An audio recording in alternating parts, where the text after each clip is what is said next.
Hello everyone, welcome to a DSP video. Now, I did not think I would have to do a video on this, but here we are. There's a video I want to talk about.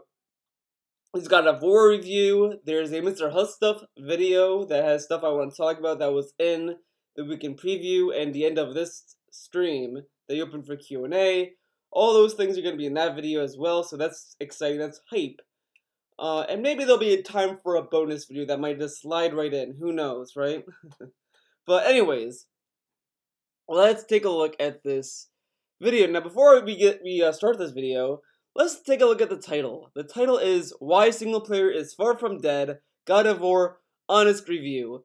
Now, I don't know if I said this in a video before, but when you title a video Honest Review, it's a terrible title.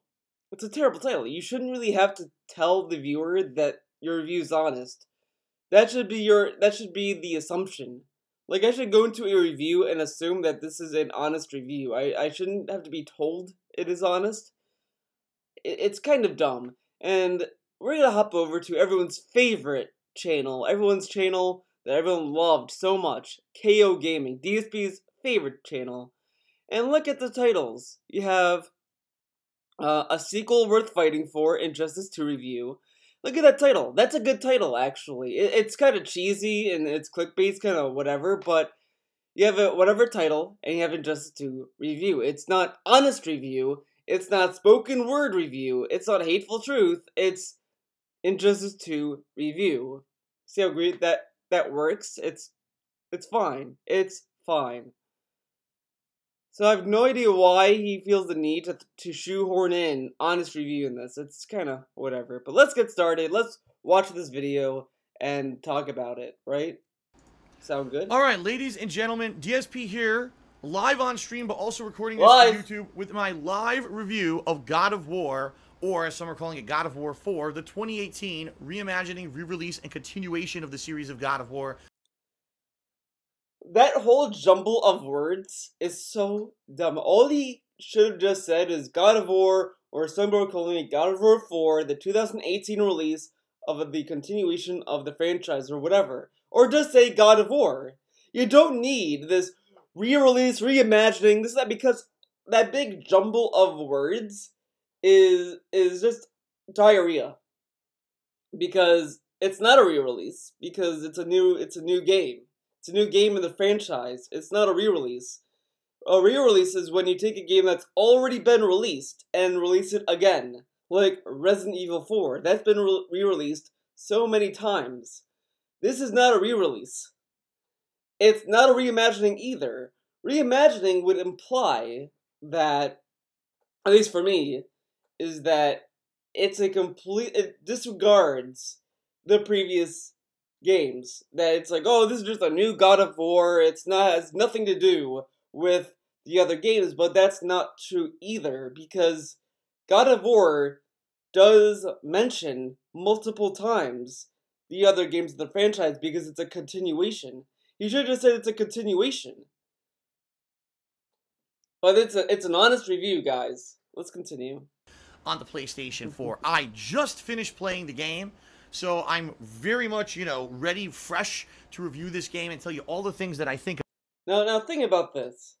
He's saying that, oh, it's fresh in my mind. I just played it. Fresh in my mind. But he tells us that the way he reviews is to weigh and balance it with other games of the franchise, other games that came out this year, all this stuff, right? It sounds like it takes a lot of time to put into a review. But he's doing a review immediately after beating the game. Now, something tells me that it's bullshit. Which everyone knows. Everyone knows that it's bullshit. This whole review thing he does. All he does is look at the general consensus of reviews and pick the safest score you could pick to give a game. But let's continue. About it. I'm going to try to be as short as possible because I tend to go long when I describe good things about a game. At the same time, I have a few negatives to talk about the game, but not a hell of a lot. All right, and that's a good thing. Okay, so God of War. This. Wow, I don't think any of us kind of expected when we were seeing things at E3 that God of War would end up being what it became. how did we not? I don't understand. I didn't understand that. This is going to be a whole series of nitpicks, by the way. So if you don't like nitpicking, maybe skip ahead. Whatever. But how did no one expect what they got from God of War? It's everything I expected from it. You have cutscenes, you have a story, you have gameplay, you have combat. You're brutalizing Norse mythology. It's kind of everything you expect. And like the only thing that maybe defied expectations is the amount of things that are limited in comparison to older games in terms of boss scope. The scope of bosses are kind of disappointing in this game so far. I didn't beat the game yet, but from what I played, I'm kind of disappointed with that. I'm like, let's see. I met Baldur for the second time. That's how far I made it, so it is what it is, I guess. I got the second weapon too, so there you go. Sound good? In this release, right? So take the core story of God of War, expand upon it exponentially, right? New characters, exponentially. I don't really think it exponentially grew the story. It just changed. Well, maybe it did because it changed the setting, kind of changed the character a little bit. So never mind. Actually, he might be right with that in that regard. New in a location. You're no longer with the Greek gods anymore. Now you're in Norse mythology in the Norse region. And, okay. you know, having all these new kinds of enemies, new kinds of locations, new kinds of everything, right? It was pretty much a breath of fresh air. Combat, completely redesigned from the ground up. Open world exploration with tons of side missions, side content, locations. You're no longer with the Greek gods anymore. Now take the core story of God of War, expand upon it exponentially, right? New characters, in a location. You're no longer with the Greek gods anymore. Now you're in Norse mythology in the Norse region. And, you know, having all these new kinds of enemies, new kinds of locations, new kinds of everything, right? There's a pretty... No, I played God of War 3. I played a little bit of 2, and I didn't play 1. 3 had new environments, too. It's just Greek environments. Like, okay. Much a breath of fresh air. Combat, completely redesigned from the ground up. Open world exploration with tons of side missions, side content, puzzles, which really weren't a major part of previous God of War games. Puzzles were not a major part of other God of War games? Did he play God of War 3? Because they've always had puzzles. They've always had puzzles. What is he talking about? There's no puzzles in God... Okay. No puzzles. Games now being a huge and prevalent part of the franchise. A really in-depth story that, you know, takes a while to beat. I mean, God of War. Wow. Very impressive game. I don't think anyone's going to argue and say God of War is a terrible, underperforming game. I don't think... You can make a case for that, though. Because I could say, like, oh, well, God of War is good, but it's kind of disappointing in these aspects. One being, for me, is the executions. They're not that entertaining. They're not that varied. Like, look at Doom. The 2016 release of Doom. You had so many executions. I mean, sure, most of them are almost the same, but depending on where you're aiming the Doom guy, it changes the execution. If you aim down, you do something with the lower half of the demon. Aim higher, you're doing something above them. And each demon has a different execution. It's all different. In God of War, it's kind of the same shit over and over, and that's a little tiresome. I kind of wish that there was more to the executions than what they gave us. But okay. I don't think anyone subjectively can even say that. Now, the one thing that I think could be a major criticism of the game, it ain't your daddy's God of War, as they say. If you were a huge fan of the previous God of War games of the franchise, you're probably going to be like, wow, this is such a departure. And I actually compare it to this way. If you remember in the... I don't really think it's that much of a departure. Everyone kind of assumed it would be when they showed gameplay off for the first time. It's like, oh, it's like The Last of Us because it's over the shoulder. Isn't that? But it still feels like a God of War game. It has because there's a combo system. There's a command system. There's all this other stuff in that game that makes it feel like a God of War game. The only thing that is different is kind of the story and how it's told. That's the only thing it changed, and that's really not intrusive. Like, a lot of people keep comparing, and that's why a lot of these comparisons to The Last of Us come up. And I kind of see that comparison, but at the same time, it's not a strong one, because, yeah, there's, like, dialogue moments where you're just kind of forced to talk to Artreus, and you're just like, whatever, but it's kind of not as intrusive. Like, in The Last of Us, there's a lot of that. There's a lot more of that, because there's hidden dialogue sequences you could trigger. There's all this other stuff that is just kind of forced dialogues to tell a story. God of War doesn't really have those kind of moments. They have them, but it's not as intrusive in comparison. It's there, but it's like, you know, I'm not playing God of War thinking about it all the time. You know what I mean? Sound good? Resident Evil series. You had the original Resident Evil trilogy of 1, 2, and 3, and even though that series did progress over time, it was pretty much the same game. Fixed camera angles, limited item... Pretty much the same game? Okay, sure. Resource management, a lot of annoying enemies that would do a ton of damage to you, and really what it came down to was it was classic survival horror as a genre. Then with Resident Evil 4, the series completely changed itself into a third-person action-based game. Yes, survival and horror were still a part of it, but it definitely had more responsive controls and basically moved itself into the modern era. That's the best comparison I really think I could give the new God of War. It knew the game development. But you know what's funny? A lot of people complained about Resident Evil, like, oh, it should go back to its roots, it should be more the same, and I think DSP made similar fucking complaints about Resident Evil. Oh, they should make Resident Evil like they were in the past, this and that. They change it. Terrible. God of War changes its format slightly. Oh, great game. Everyone applaud Sony. Sony did it right, guys. Developers at Santa Monica Studios knew if they made the same game a fourth or fifth time here, it wasn't going to hold water in 2018. Now, he is kind of right about that. Because when I was playing God of War, I sat there, and the one thing I was really interested in, because I wasn't huge in the God of War franchise. I appreciated them, I liked them, but I wasn't like a fan of God of War. I never really cared. But the one thing that kind of pulled me into this one was I liked how different Kratos is. He's more like seasoned. He's kind of like, you know, thinking back on his past. He's trying to hide his past. He's trying to, you know, change his identity a little bit. And it's not like, oh, I don't want to kill anymore. Oh, killing is bad. It's not even that.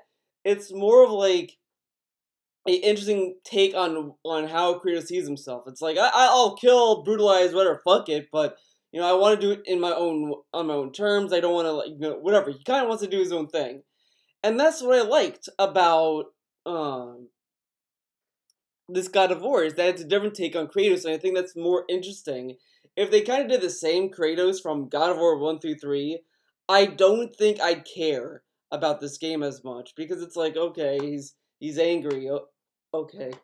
Grr. Like, it's kind of phoned in at that point. It's not like, you know, when you play Doom, yeah, you could argue that Doom 2016 is like classic Doom, but that's kind of, you know, its own little thing. It gets away with it because, you know, it celebrates just brutal action. Everything about Doom is about brutalities and, you know, fucking demons up. God of War has a story, so that's kind of why I kind of hold a little bit more weight as them changing the character. It doesn't ruin Kratos as a character. He's still like the same Kratos. It's just they approached him and gave him a different direction that's more fascinating than, okay, let's just give him the same God of War.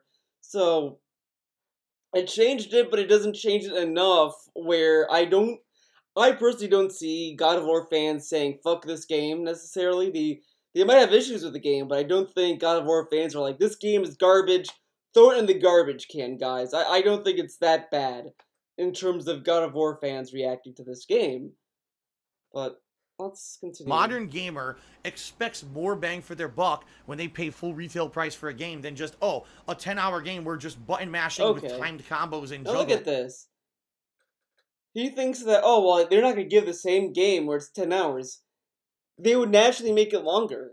The thing that they changed is stuff that needed to be changed was the gameplay a little bit. Like, like the way that you solve puzzles, the loot system in God of War 3, from my memory, is kind of archaic because it's kind of like, okay, open a chest, press circle, and this that it just doesn't feel like like mechanics that would be something people would still use in 2018 or like in this console generation.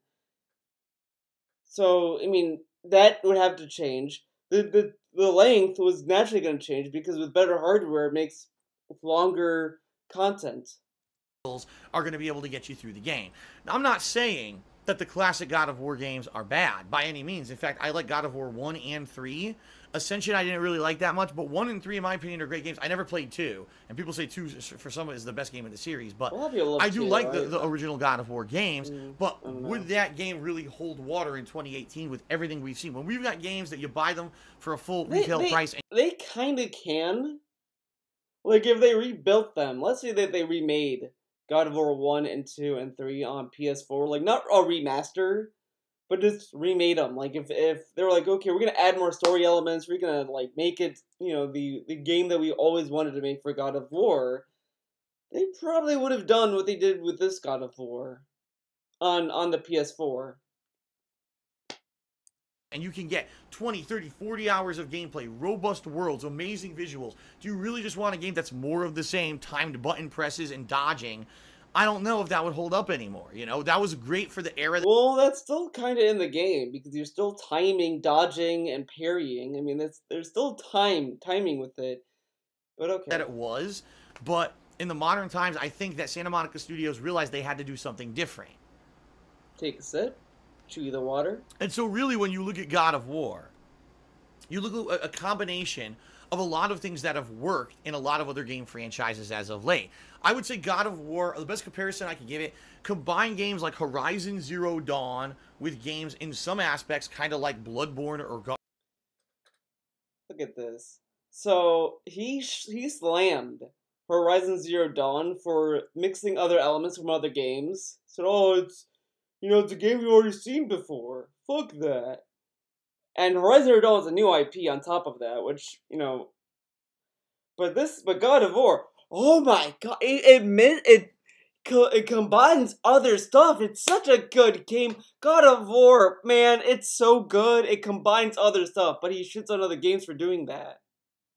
Okay. Fortnite sucks because it combines elements from a shooter and Minecraft. Fuck that game. God of War, it combines elements from other games. Good game.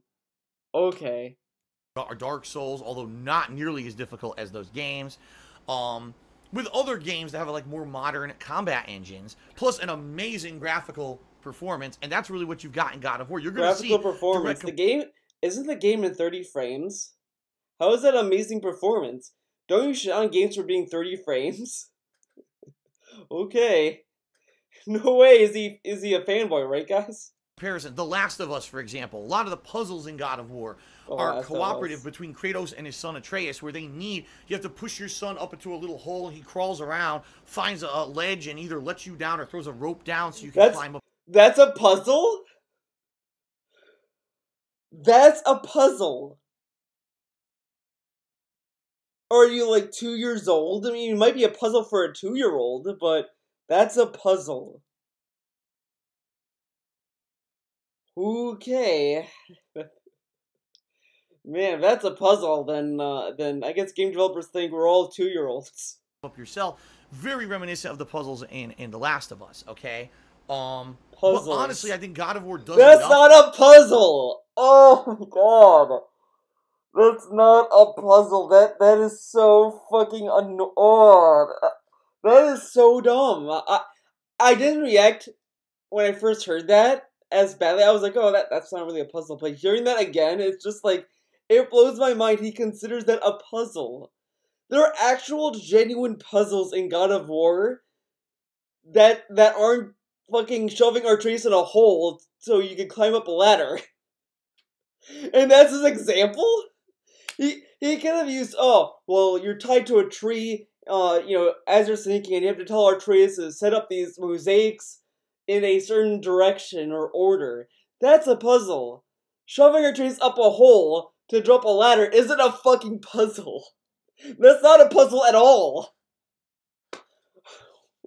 Okay. To differentiate itself from previous games. It doesn't feel like you're playing a game that blatantly 100% is a copy of another genre or another game. It feels like it does enough in that so that it feels... It takes gameplay from this, and it feels different.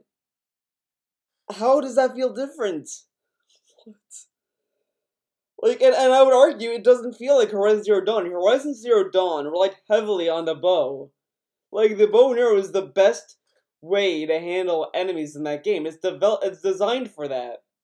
The melee weapons in that game, the melee in that game is so underdeveloped because it's supposed to just to push enemies away or just to finish them off, but you're mostly like encouraged to use the arrow because that's where all your skill points goes to in Horizon Zero Dawn. If you don't like upgrade your bow and arrow in Horizon Zero Dawn, you're gonna have a harder time in that game because you're supposed to develop that. God of War is a melee based game.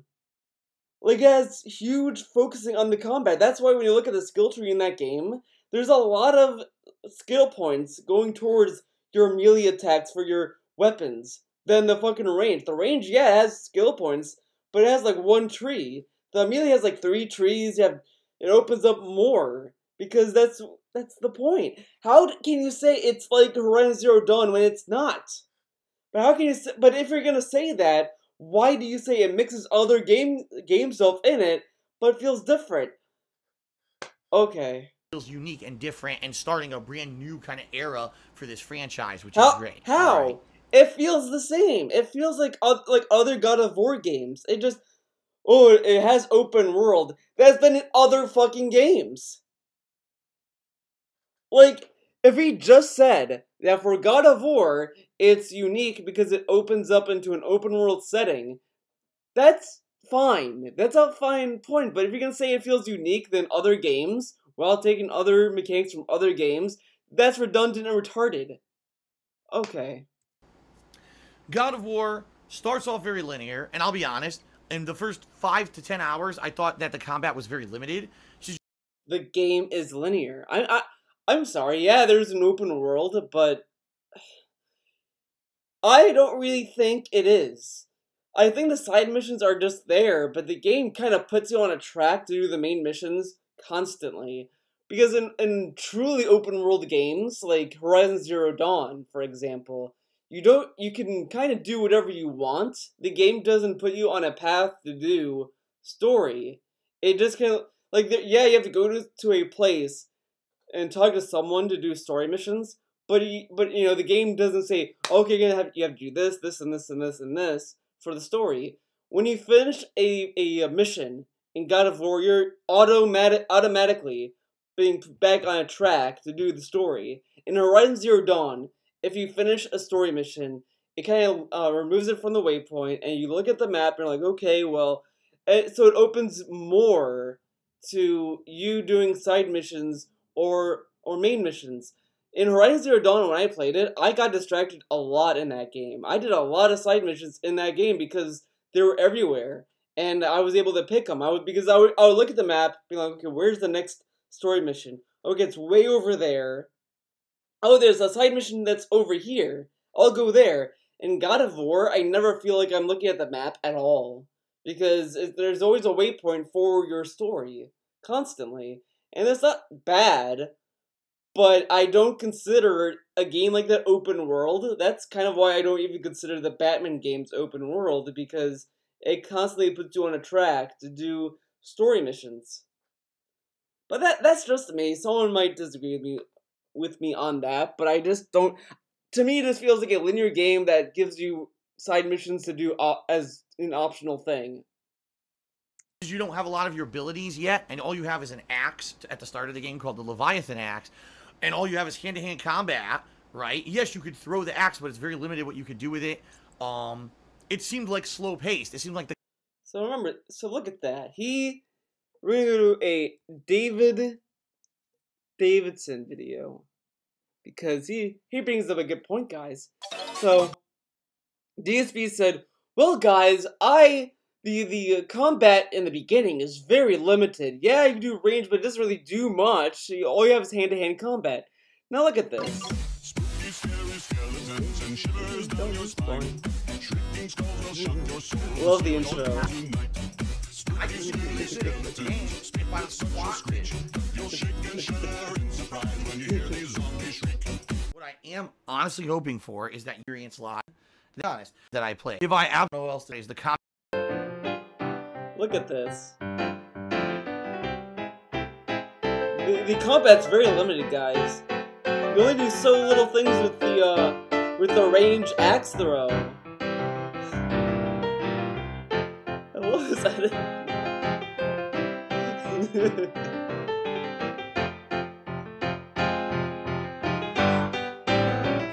Look at this. Doesn't do any hand-to-hand combat. He doesn't try to mix it up at all. But okay. The combat was kind of meh. It's good, but it's not like, man, it doesn't feel like it gets better. It does. Over the course of the game, as you earn experience points, you're going to get a ridiculous amount of new abilities. And, by the way, there is a new weapon that I will not spoil, because if you've not played the game, you know, I don't want to give you spoilers on what else you can do in the game. But your combat opens up very robustly. And the cool thing about God of War is that you can play it different ways. There's some people who can have a build that's more based on defense and healing. Some people can have a more, oh, I want to do maximum damage, so they build themselves like that even though they're weak. Now they're doing tons of damage, and it's more dodging around and hitting people rather than just being a tank. They build themselves to be strong, but they're weak? Hold on. Defense and healing else you can do in the game. But your combat opens up very robustly. And the cool thing about God of War is that you can play it different ways. There's some people who can have a build that's more based on defense and healing. Some people can have a more, oh, I want to do maximum damage, so they build themselves like that even though they're weak. Now they're doing tons of damage, and it's more... Even though they're weak, they're doing tons of damage. Okay. Dodging around and hitting people rather than just being a tank, right? And you can play the combat of God of War in various different ways like that, which I really do like. That's any game with fucking skill trees, though. Like, you could do the same shit in Borderlands, you could do the same shit in Horizon Zero Dawn, in a way, because you get armor, and you can pick it, and you can look at the armor and choose that. Even Monster Hunter, you could do that. A game he fucking hates, that he claims that the armor does nothing. In that game, if you wear the wrong armor, you'll get your ass slammed by monsters. But in this game, oh, there's all this kind of armor. I'll tell you right now, when I'm playing this game, I don't really feel the urgency to change armor just yet. The only time I ever feel that is when I go up against a Valkyrie. That's the only time I'm sitting there, I'm like, oh, I need to get better armor for that. Now, I don't know if that's going to change as I get further into the game, but like, I feel like I have to be near the halfway point, and I still, like, am content with my armor. Now, my armor is like level 5 or whatever, but it is what it is. I mean, I had this armor for a while. I don't know. Like, I don't know. To me, the game never makes me think about it. Monster Hunter, for example, I'm constantly thinking about my armor. Like, I'm getting, like, slammed because I'm not hunting enough of resources to get better armor. That's the only thing I'm getting fucked with in that game, is because I'm not thinking, I'm not going out of my way to get better armor. In God of War, you can kind of just slam through the game. I mean, it might be easier, sure, but I don't, whatever. You know, myself, you know what I playing mean. it one way, and then one day I walked next door to my girlfriend's office, Kat. She was playing the game, and she had a totally different, you know, moveset and different things she was doing that played differently. Really? She was more ranged combat, but then she had like this. Really? So you're telling me that if you wear certain armor, the skill tree changes completely? Now I know. Excuse me. I know in the skill tree there's like certain skills that say, oh, this requires vitality or this requires this to use it, but that's not really like changing anything. It's still the same skill tree. He's making it sound as if like you get a different skill tree when you change your gear. ability that was knocking enemies off of ledges and stuff. I was like, wow, I don't actually have any of this stuff she's doing, but she's winning too. Like, she was succeeding at the game in a way that I hadn't played it at all. That's really cool. All right. It's not that the game has an upgrade system. As you do whatever. combat in the game, you're going to earn various upgrading materials you're going to find in chests that are hidden, or you're just from killing certain enemies. Like, all of those, because I think what he's talking about are the enchantments. Or whatever the thing that you attach to your armor. Like, you can... I have one that if I press L1 and circle, I self-heal. But you do, like, L1 R1, you do something, or L1 R2, you do something. That kind of stuff is not really much have anything to do with the skill tree or anything like that. You're just doing whatever. And to me, that's not really anything different to me. Whatever. I mean, it's like minimal things. When you get to blacksmiths, you'll be able to upgrade your weapons and armor. It's all about crafting. There's a lot of crafting in this game, by the way. So the more optional content you do, the more loot you're going to obtain and the better level gear you're going to be able to find, all right? Okay. The core story of God of War is amazing. It's really fun and robust and interesting. Great story. It hooked me the whole way. It was cool to see Norse characters from Norse mythology come in and be a part of the franchise, just like the Greek gods and monsters were in the original God of War trilogy. And, you know, the story itself is enough to carry the game 15 to 20 hours if you just play the story. But... what's the story? Are we going to know what the story is? Is he going to give us a nice little recap? No. Then tacking on the incredible amount of side content. Once you play about 5 to 6 hours into God of War, the game goes open world. And now you can go around this giant lake with Kratos and Atreus going around in this boat and just seeking out all optional content. Hidden chests, hidden combat challenges, side missions entirely where you do various fun things, you know, freeing creatures that are imprisoned and they drop rare items you can use to craft better equipment later on. Great stuff. And I never, during the course of my very lengthy playthrough, in fact, if I count, I think my playthrough was around 200 parts, so essentially roughly 40 hours of gameplay, never did I feel bored. Never did I feel like anything that I did in this game was a waste of time, and I should bring that up. A lot of games out there have side content just for the sake of having side content. Well, there's side missions and optional... Get a load of this, too. This is ridiculous. Oh, a lot of games have side content that's just there for side content. Okay. Equipment that you can equip on your character. Oh, by the way, it doesn't really help you at all, right? Oh, doesn't really help you at all. What games have you been playing?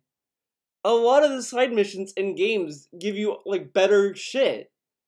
Like, Horizon Zero Dawn, the main reason why I did a lot of side content in that game, the side missions, is to get skill points. Because I would look at my skill tree like, oh, I really want this skill.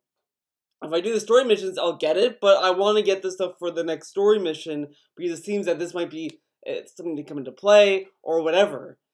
Oh, I'm going to do the side mission to get skill points to do this along the way so I can get the skill I want, and then I'll do the story mission and use that skill points for something else. Like, a lot of games do that. Like, even in Metal Gear Solid 5, the side missions in that game were handy because I was able to grind for better soldiers. I was able to get better stuff to develop better weapons for Snake and all this other stuff in these kind of games. And he's saying that most games have side missions that don't help you? Okay, Dave. Get those collectibles. You get them, and, oh, you didn't get anything for them. You just collected them to get a trophy. Oh, no, in God of War, everything you do directly helps you. If you find a collectible, guess what? You could sell that later for currency, which will allow you to buy better items. Or wow. You're telling me I could sell collectibles in games? I've never seen that before. Man, oh wait. Resident Evil 4, you could get collectibles in that game and sell them to the merchant for money. Whoa! Or allow you to upgrade your armor. So it's worth it to do the side content in the game because it's always benefiting you. You can always get an upgrade, get more currency, do something that's going to improve your gameplay experience rather than I'm just finding collectibles for the sake of finding collectibles, which a lot of games, in my opinion, do wrong. Every game gives you collectibles to sell. There's not been a single game that has collectibles for the sake of it, except for maybe the Batman Arkham games. However, those collectibles go into your XP, so you do get something out of it. That's useful. What? What is he talking about? Every game, you get collectibles, you get something out of it. It's more than just collecting, you dumbass. He's a real gamer. Okay? Checkpoints. Holy shit, does God of War do checkpoints correctly? Out of all the modern games that I've played in the past decade, I'm going to go on a limb and say I think God of War has the best checkpoints in any game I've played. Yeah. No. Like, you're in a boss fight, and the boss fight has 3 phases. It'll save your place in the boss fight, so if you die, it revives you right where you left off, rather than now I gotta do the boss fight from the beginning and get through 2 more fucking phases. Like, I kind of don't like that. I kind of like having to go through the entire boss. Now, the only time that I think checkpoints in boss fights should happen is when the boss fight is, like, gigantic. Like, if you have to do a lot of work to get to the second phase, yeah, then there should be a checkpoint for that. But if it's, like, you know, a simple phase nonsense, there shouldn't be a checkpoint. But if it's something that's, like, complex and complicated, yeah, there should be checkpoints for that. Not for nonsense things, you know? You know what I mean? Sound good? I said, this game is definitely not Dark Souls in that regard. It wants you to be able to progress through the main story and not have a horrible, you know, situation where something's tough and now you have to fucking redo it 47 times. The checkpoints are out. So having checkpoints, like, having you to start the whole boss over again is Dark Souls? What? Okay. Standing in the game, in my opinion. The combat.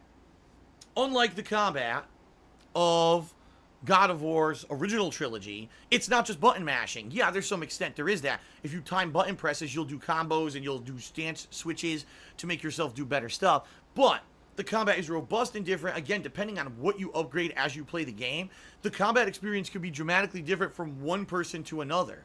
And there's a lot of combat. Don't get me wrong, that was the major focus of the original God of War games, but also there's a ridiculous ton of puzzles and exploration. Puzzles have been in other God of War games. From what I remember of God of War 3, I ran into a lot of puzzles in the beginning of that game. From what I remember. If ever you're in a fork in a road, do I go left or right? If you go right and it seems like that's the story, go back left, because more than likely you're going to find optional items, puzzles, challenges, and a lot of fun things there that are worth doing. If you skip the side content, you're actually going to be missing out on a lot of stuff that can either help you in the game or may be worth it. Just some of the side content, just to explain it for you guys. 3 hidden dragons that you can free during the course of the game. Awesome. Towers that you can explore and light the torches of. That'll give you optional items and experience. Quest lines. Okay. Some of the major side quest lines. There's ghosts that need you to help them. Ghosts of dead people who want you to, like, avenge them or do things for them. Various things. Could be combat, could be finding items, stuff. Oh, fetch quests in God of War. Everyone loves fetch quests, right? Like that. There are blacksmiths in the game that want you to do various side missions for them, and if you complete them, they'll give you items that allow you to get better armor and craft better things for Kratos that are going to make him more powerful. This stuff is not new. He's literally acting as if this whole thing that God of War has done is so unique and different and new. Like, oh man, there's side missions where you go and you fucking kill a wave of enemies, or you retrieve an item. I've seen this in other games before. There's towers where you go and light the towers on top. There's a lot of games where you go and you fucking light towers. That's also not new. I've done that in Zelda Breath of the Wild. I've done that in Horizon Zero Dawn. It's been done before, but it's new, guys. Okay. And or give him more kind of abilities in the game, which is really awesome. And that's just a few of the things. There's hidden boss fights. 9 of them. There's 8 of them hidden throughout the game, and then one final boss after you beat all of them that are very high level challenging. And in my experience, I like how you said, like, oh, there's like 8 hidden bosses, 9 of them if you count the final boss. The final boss is not hidden because the game's gonna lead you there anyway. What? Okay. They're very similar to Dark Souls boss fights. You need to time your attacks. You need to parry when these enemies are attacking in order to really get counterattacks. You need to have good rapport with your son Atreus to have combat synergy. So when you're attacking, now Atreus will stun them with arrows so that you can continue the combos. These enemies are deadly. These enemies are challenging. They're fun. And if you're the kind of person who just wants to play through the story and never experience side content, great, you're going to get a great experience. But if you want a challenge, these optional bosses are there and very challenging and very fun, in my opinion. The last one is a mother bitch, but after an hour and a half of me doing it, I beat her. So really awesome stuff in that regard. The game basically hits it on all cylinders. There's so many positives I can tell you. The graphics, the story, the relationship, the well-written relationship between Kratos and his son Atreus, and how their relationship of father to son grows. Their relationship... Gross. Oh my god, what a weird way to talk. But, the relationship between Atreus and Kratos is kind of typical. Like, I've seen it in other stories. Like, oh, the son is a god, and both of them have to come to terms with that, and, like, because the dad's a god, and the boy is full of himself, and you gotta knock him out of it, this and blah, blah, blah, blah. It's the same shit I've seen in other stuff. It feels the same from other stories that had a similar plot point. I can't really think of a story which is bad for my argument of that, but it's kind of the same typical shit. The dad that is, like, very distant from his son, he's hard chiseled, he's, like, cold, but he has such a tenderness for his son, but he doesn't know how to show it, and then the son who's, like, trying to get affection from his dad, but he loves his mom that passed away. It's the same shit we've seen. I mean, it's good, it's good, it's interesting, but it's like, okay.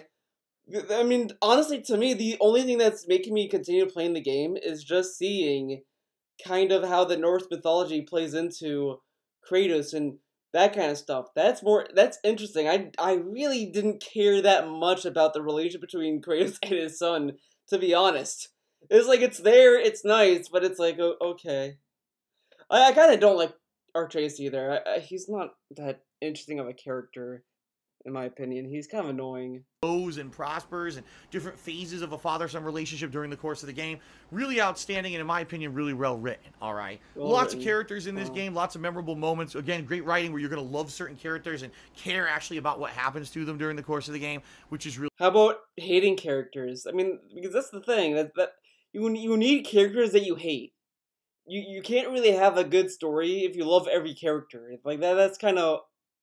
okay. But it's always fun to see a character like, oh, I fucking hate that character. I don't want to see him die. And then when you finally beat him, it's like, fuck you. Like, oh man, I'm trying to think of a game that made me feel that way. God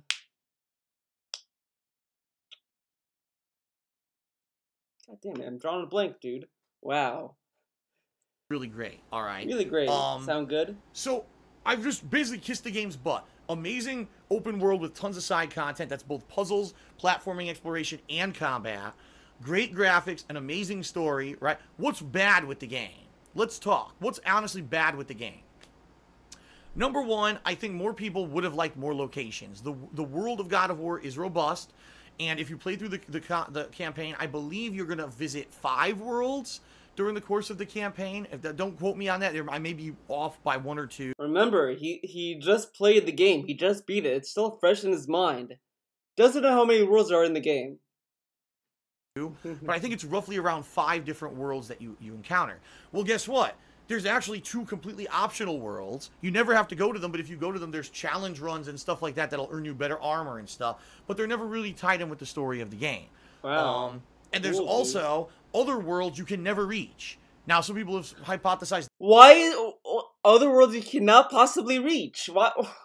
That would be DLC, but Santa Monica Studios have come out and said, we're doing no story-based DLC for God of War, so more than likely those worlds will be saved for future games. Wow. Now, if you go back to his MGS5 or his Final Fantasy 15 review, he slammed them for having cut content. Oh, you can tell there's cut content in the game, dude. They didn't finish the game. There's content that's cut out. God of War has cut content. Well, that's gonna be in future games, dude, okay? What? if you're gonna slam other games for having cut content like that, and then praise God of War or not, or act as if it's not a big deal for God of War having cut content, then what? But if you're a fan of God of War, Okay. you may feel a little bit underwhelmed, especially when in previous God of War games you're going through all these different realms of the gods, and in this game maybe you only go through a few worlds. Maybe you'll feel there's not enough world variety. That's definitely one thing that I could feel people criticize and may have a legitimate gripe with. Okay. Number 2. It sounds like that this review is more about, like, other people. Like, it's not his review. Because he's like, well, look, other people have this issue. It's like he's trying to calm down people who are angry or something. Like, he's not really giving us his opinion. And that's how it's always been with his reviews. Over time. Again, if you look at my review video, you can definitely see that, you know, over time he started to have less of a spine, and his reviews became more watered down, generalized, people-pleasing reviews. It's not really reviews that reflect his opinion, more of, like, reviews that reflect the general opinion.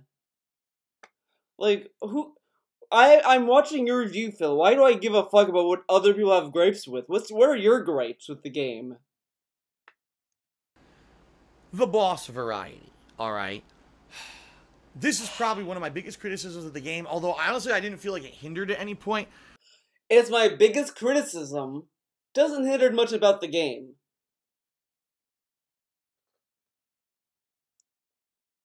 Okay. Well, I mean, I guess some people could say that, but it's just kind of weird. I might be guilty of that too. I might say to myself like, "Oh, it's you know, this and that," but I mean, okay. There's really only around 5 major bosses in the game. Okay, there are mini boss fights, and the mini boss fights are fun, but it's kind of the same kind of giant troll or ogre, and those will happen several times during the course of the game. By the end of the game, those become basically standard fights. They're not even boss fights anymore. So at the earlier parts of the game, they are. Later on in the game, they just become like common enemies. Okay, but really, there's only about 5 major boss fights in the entirety of the game. A lot of people may have issue with that and be like, man, previous God of War, every time you fought a lot of people might have issue with that. What are your issues with the game? Stop bringing up other people. This is your review. One of the gods of Greece, you would have a big epic fight where there's multi-stages, right? And it's a really cool showdown between you and one of the gods. Does that really happen in the game? Not exactly. Again, I don't want to spoil, so I'm not going to tell you, oh, this is every fight. One fight happens twice, even though the fights are... Actually, I take it back. One fight happens 3 times. And even though it's varied, it's different the 3 times that you do this same fight, it's still kind of like, man, why are there so few big epic boss fights when previous God of War games had tons of these? There's not a lot of these in this God of War. And I agree. I would definitely say that's one of my major criticisms. The game could have been due with more bigger, badder boss fights in the game rather than just a bunch of mini boss fights, which seem to take the excuse for it a lot of the times during the course of the game. The game could have been due with more bigger, badder could have been due, like D-U-E, whatever. Boss fights in the game rather than just a bunch of mini boss fights, which seem to take the excuse for it a lot of the times during the course. Seem to take the excuse for it. Of the game. Okay. I mean, they could have done more boss fights with the Norse mythology. Like, we're really gonna say, like, well, they have mini boss fights with orcs and shit, and that's fine. Norse mythology, I would assume, has a very colorful cast of gods. So far, all I keep hearing is Odin, Thor, and Balder, and the 2 brothers. So that's like 5. But I don't think we ever see Odin in this game. I don't know if we see Thor. Again, I haven't beaten the game, so I don't know. But these are just names I hear. I'm sure Norse mythology has more than those 5 bosses, those 5 gods or whatever. I'm sure there's more. I kind of refuse to believe that's the only gods in Norse mythology. Call me crazy, but I think there's more than just than those characters. So they could have done it. In regards to bugs, I didn't encounter many. And that's crazy, because when you have a game that's a big AAA release, open world, typically you get a lot of bugs. I honestly didn't experience that few. The one major bug I can tell you, there was a boss fight, where I was supposed to be revived by my son. For whatever reason, the son couldn't do it, but the game still entered the revive animation. All of a sudden, the game slowed down to a crawl, slow motion. Kratos got up in slow motion and became completely invincible. Couldn't take any damage, but I also couldn't control him anymore. So Kratos just stood there like a dummy, like a statue, and couldn't get hit. the whole game came to a crush. I couldn't finish the boss fight because I couldn't hurt the boss. The boss couldn't hurt me. I had to restart from a checkpoint, but once I did, the game fixed itself. All right? So, in that regard, it seems like that was a game bug that really didn't affect much, but it was a game bug. It didn't affect much. I just could not move or control my character. Didn't affect much, though. That's a pretty bad bug, because you could be into like into a fight, and then you're like, oh, I have to restart the game because I can't control my character. That's a pretty big deal, in my opinion, because you could have whittled the boss character like one hit away, and then have that glitch happen, and then you're like, oh, I have to fucking restart because I can't move Kratos. Doesn't affect much, okay, except it takes your time. It takes like time. Okay. There were a few other times during the game, during some really challenging optional boss fights, where the revive system didn't seem to work. Some people tried to rationalize it and explain it to me, but it never seemed to be consistent. It seemed like a lot of the time reviving would work, but sometimes randomly it just wouldn't for some reason. If it's intentional or not, I don't know, but I think the game could have done a better job explaining why a revive would or won't work, when sometimes it does and sometimes it doesn't, okay? But outside of those two little things, it probably has to do because sometimes I think it's either you don't have a revive stone, you can only carry one, I think. But there's that. Then I think it also depends on how far Atreus is from you. If Atreus is like on the other side of the arena and you're on the other side, and you die, I don't think Atreus is going to be able to get to you in time. I really don't have any other complaints. The game even has, get this, the first time I've ever seen this in a major AAA release.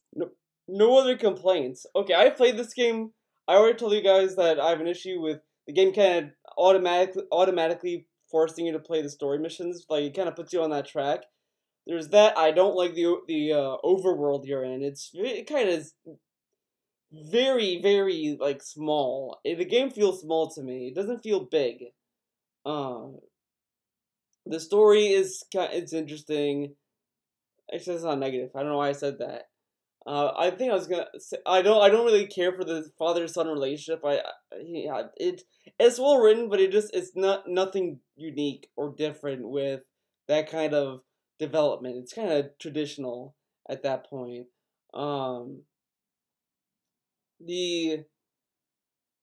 Yeah, I think that's it. I just don't like how small the world feels. I don't like how linear the game feels at times. Like, it's open world, but it just doesn't feel truly open when you compare it to, like, Horizon Zero Dawn, Yakuza, Metal Gear Solid 5. Metal Gear Solid 5 did feel open to me because I felt open to go through the missions list and say, okay, do I just want to fuck around in Afghanistan, or do I want to do side missions? Do I want to do the main missions? I feel like I had more options in that game than I did in God of War in comparison. And even Breath of the Wild felt open, even though the side missions kind of sucked in that game, but it is what it is, dude. Alright? A system where if you're in a dungeon and you miss loot, maybe it's a critical piece of loot you need to upgrade a piece of armor and you just missed it on the floor, okay?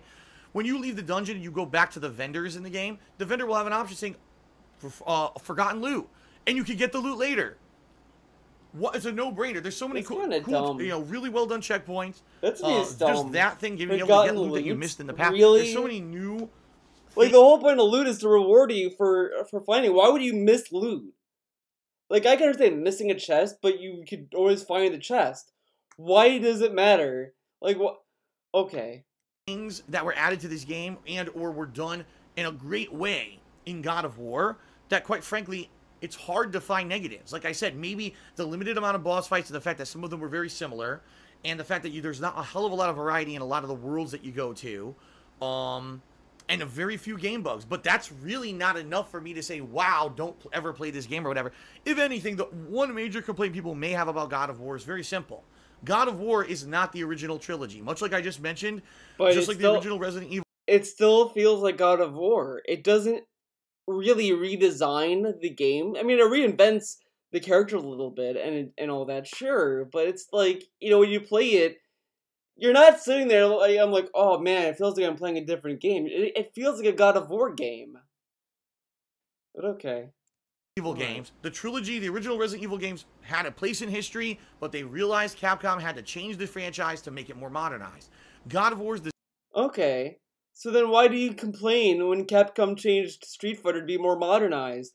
Oh my god, Capcom, they changed Resident Evil to be more modernized. That's really cool. Thumbs up, dude. Street Fighter 5 is garbage. They modernized it. Fuck it. Fuck Street Fighter 5. They need to make it like Super Turbo where it's great, archaic, and old. Okay, sound good? Wow, what a great reviewer. The same thing. They realized if they made the same button mashing, time to button presses then dodge, time button presses then dodge combat that's always been in God of War, right? You wouldn't have a modern game. But we want to have Super Turbo in Street Fighter 5 and Street Fighter 6. You want that, but you don't want other games to play like their older games? Okay, I mean, you should really think about what you say sometimes, Phil. You'd have a game that could probably be beaten in 10 to 12 hours, boring, not much replayability. And in that regard, maybe, you know, people would have panned it. In this regard, this game took all the modern aspects that you're looking for in a AAA release and combined them all together into one coherent package. That's really great. It combines all of these things from other games. It's great. Horizon Zero Dawn combines all these things from other games. It's garbage. Okay. Great. And another thing, another praise. Once you beat the game opens up, and any side content you did not do during the course of your campaign, you could do. So you could be a person, I just want to experience the story for now, and beat the game in 20 hours, and then later on, when you have more free time, go back and fight the optional bosses, and do the side quests. You could do them later, which is awesome that they did it like that. A lot of games, you beat the game, now you're done, you're shut. You can't go back and do the content. You could go do it all. Really well done, man. Okay. Cool, dude. So, the bottom line, guys, the only other major negative that I can maybe say, there's no long-term value in God of War. Once you play it once and you beat the story once, you're never going to want to see the story again. There's no optional things that change the story or whatever. Once you do all the side content, there's most games are like that. Once you beat them, you beat them. Nothing else to do in the game. Okay. But ladies and gentlemen, here's the problem. Here it is. Here's the problem, guys. With modern gaming. People are now in this weird mindset that when you buy a game, you need to have infinite replayability. If it ain't a game... It's so weird that people want to spend $60 on a game and get all this content to go back and replay the game.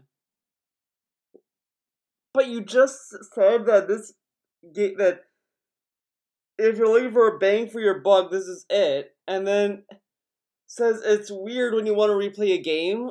What? Where you grind endlessly with friends online and multiplayer. If it ain't a battle royale game, again, there's no optional things that change the story or whatever. Once you do all the side content, there's nothing else to do in the game. Okay. But ladies and gentlemen, here's the problem with modern gaming. Why is he talking about this in your God of War review?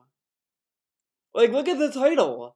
Why single player is far from dead. This video is not about God of War. God of War is kind of like the excuse to make this video where he cries about no single player games, even though that's a fucking lie. There's a lot of single player fucking games that are successful on top of that. Okay. People are now in this weird mindset that when you buy a game, you need to have infinite replayability. If it ain't a game where you grind endlessly with friends online and multiplayer, if it ain't a battle royale game, which has no end, right? Well, no one thinks like this in fucking gaming. No one's sitting there saying, well, if there's no battle royale game, fuck this game. No one thinks that. The only reason why DSP thinks that is because battle royale is like a trending thing on Twitch, which is like not a good measurement of what the average gamer thinks, because not everyone streams on fucking Twitch. And battle royale works on Twitch because it's a streaming type of game genre. Grinding with your friends is fine as well because people like playing video games with their friends, like normal fucking people. How many people played games, like we had the N64 or PS1, how many of you said, hey Jimmy, want to come over and watch me play a single player game that you can't fucking play with me? Yeah, Billy, I'll do that. Then you invite your friend over and you just watch each other play Metal Gear Solid 1. Okay. It's not worth my money. That's a stupid mindset. It's a stupid mindset to want a game that has a lot of content in it. Okay. Definitely a place in modern gaming for AAA single-player releases. Nothing is happening with single-player releases. We're still getting them. He's acting as if God of War is some indie startup game or something. We're always gonna get single-player games. Okay. It's that simple. There's still a place. It's hilarious because they were interviewing heads of gaming studios previous to the release of God of War. Oh, I don't think that there's a place for single-player content anymore. Everything has to be online cooperative, and all that is a narrative. That's EA. EA said this. I know EA said this. That they were shutting because they asked them this because they were asking like, why are you shutting down all these companies? And they were saying, well, we're shutting them down because we're focusing more on multiplayer. That's being spewed by top execs because what they want is their game studios to be able to quickly pump out games within 1 to 2 years that are inferior, unfinished, crap, that didn't take a lot of time or effort to make, but are money makers because they want games that are going to have a rolling money train, microtransactions, DLC, and subscription-based content, so they're making tons of money for minimum effort. God of War is the complete antithesis of the current gaming movement. Yeah, God of War is the antithesis. There's not been a single-player game. Persona 5 does not fucking count. Yakuza 6 is niche, okay? Fuck Yakuza, right? Okay, sound good? Okay. Of making online grinding co-op or battle royale games, and it's great. No microtransactions, no fucking season pass whatsoever. You buy the game, you play the game, you enjoy the fucking game, you get tons of content out of a single-player game, and you sit there afterward and you say, that was a good experience that's probably going to stick with me for a while. It's a great experience that'll stick with me for a while. Now it's going to sit on my shelf and collect dust. Because everyone loves when they buy a game and you beat it, like you do all the stuff in it, and it just sits there on your shelf collecting dust. Everyone loves those kind of games, right? Okay. Folks, that's the problem with Then why did you stop playing Nier Automata? Remember that game? That game had 26 endings. 26 endings. Sure, some of them are goofy endings that are just like kind of dumb, but like that's the entire point of Nier. It gives you all the replayability. That's a lot of fun. Nier Automata to me was worth $60. I love that game way more than I love God of War. I love Nier Automata. That game is so much fun, and the side missions are so unique and diverse in that game. Like it's just interesting what you can do in that game. The game just lets you wander and explore and experiment because there's stuff that you can't even, the game doesn't even tell you about. But that game is not the antithesis of single-player games, guys. This is fucking God of War. Okay. Modern gaming. We get these games that are flash-in-the-pan success. We play them for a few months. Great, and then you forget it. Wow. That's basically God of War, though. I'm sorry, the game's good, but I don't really see myself really giving a fuck about that game in September. Come September, we're gonna be like, God of what? Probably gonna be waiting for the next one. Because, like, really, like, this kind of games, like God of War, and even to some degree The Last of Us. The Last of Us, I only went back because I want to play the harder difficulties a lot because I love that game's gameplay. But really, God of War is just there. Like, I might go back and play the other difficulties if I really feel like it, but if I beat the game and really don't lose interest in going back, then there's really no need, then that's the issue for me in that game. I can't, it's really dumb how much praise he's giving this game. It's a good game. It's a good game. It's a good seller. It's great. Fair enough, but he's acting as if God of War is the standalone reason why single-player games are great, when there were other fucking games that had more emotion, more passion, more effort put into it, that he didn't give a fuck about. And he's gonna give all this praise to God of War. Okay. Yeah, give it to a game that is like a shoehorned success than a game like Nier Automata where it has to struggle to make a buck. Okay. Really matter if you ever played that game that was a battle royale game or a co-op online game. Not really. You had fun playing with your friends and you don't give a fuck about it ever again. God of War is a game that's going to stick with you because the game devs put time and effort into the game to make it a quality experience. I'm sorry. God of War is not going to stick with me. Nier Automata sticks with me because I still think about that game. I bought the DLC when it was on sale because I wanted the DLC. I wanted more stuff for that game. I enjoyed it. I still play the game. I'm going back in that game on hard right now. And I'm probably gonna... it's probably gonna get to the point where I need to look at a guide to get all the endings, because I don't really know how to get all the endings. I know you could get some of the endings by leveling up your weapons in that game, and all this stuff. It's very unique. But of course, fuck that game. He only did one ending. He only got one ending in that fucking game. Experience without repetition or hooking you on addiction or a constant money train or constant transactions. God of War is the epitome of what the modern game should strive to be, regardless of what bigwigs in the gaming industry tell you to buy. If you buy a game like God of War, you're going to prove to them that this is the shit that you want to see. And I could tell you an unprecedented amount of my viewers. Yeah, God of War is going to be the game that shows everyone that we want single-player games. God of War is the gaming Jesus, guys. If God of War didn't happen, man, gaming would be dead. We would get hit a crash, dude. God of War is amazing. Typically, my viewers are one school or another. PS4, Xbox One. Okay. When God of War came out, tons of my viewers went and bought an Xbox, got rid of their Xbox One or just put it on the back shelf and bought a PS4. Really, they sold their Xbox One for God of War?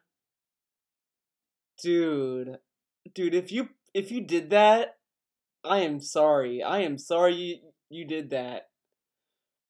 Instead of buying God of War, buy Nier Automata instead. That's a much better game, and you can get that on PC, so... I think it's on PC, actually. I don't know. Okay, might have to look that one up. But you got Persona 5, though. You got Persona 5, dude.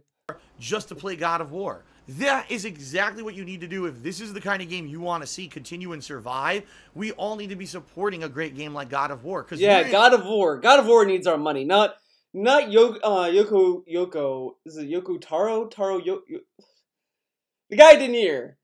Don't give him your money because he makes weird games. Fuck that. Buy God of War. That's mainstream, AAA action. Traditional games that Sony had faith in because, you know, it's not like God of War is an established franchise, right? No. Fuck these indie games that really are trying. Now, fuck that. Okay, Dave. In actually dire peril of this kind of single-player experience completely being obliterated so that game dev studios... Yeah, single-player games are getting obliterated. Okay. Could put out a cheap game every 1 to 2 years that's a piece of repetitive shit, but because you bought into the hype and what they told you was good, you bought an inferior game experience for full retail price, and then you delved into the microtransactions and the addiction. God of War says, fuck all that, we're gonna put out a great... God of War says, fuck all that, God of War is amazing. He has like a hard-on for God. I think he loves God of War more than Cat.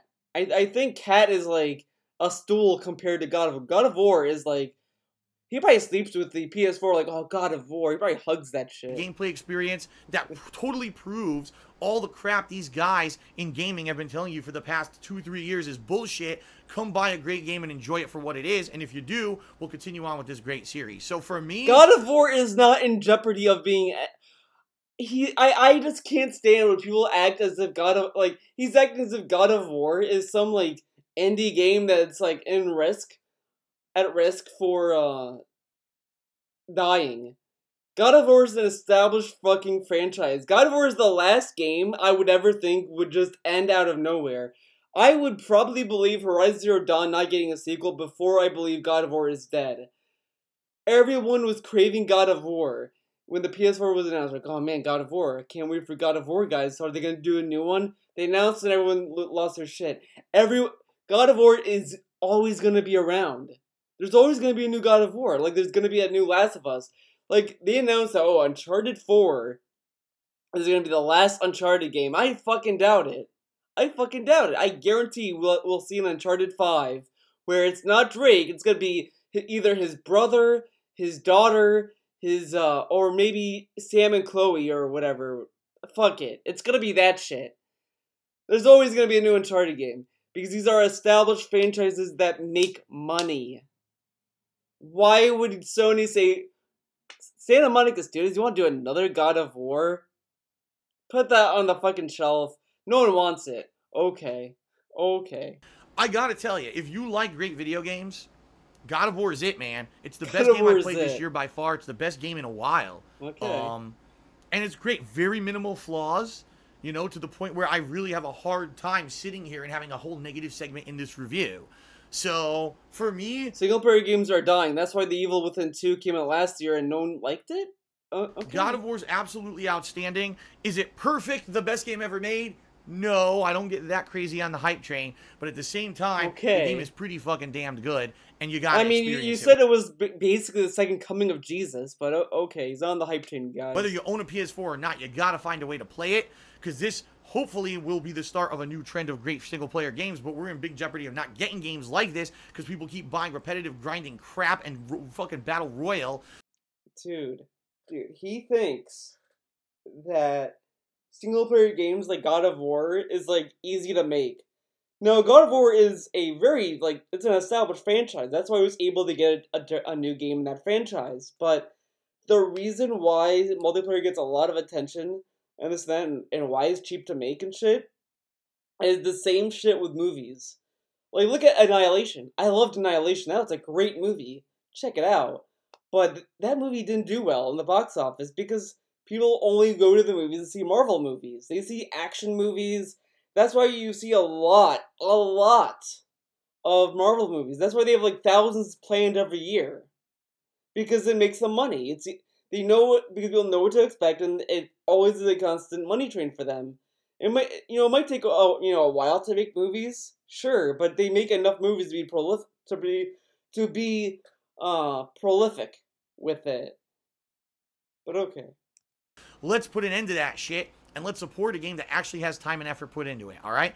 God of War, my score, 9.75 out of 10. It's that close to being the best. But the shortcomings with the bosses, more variety in the world, and maybe just having... The variety in the boss fights, I would probably give it an 8.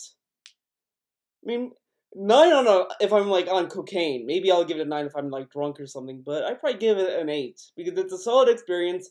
It has good gameplay. It does feel like a God of War game.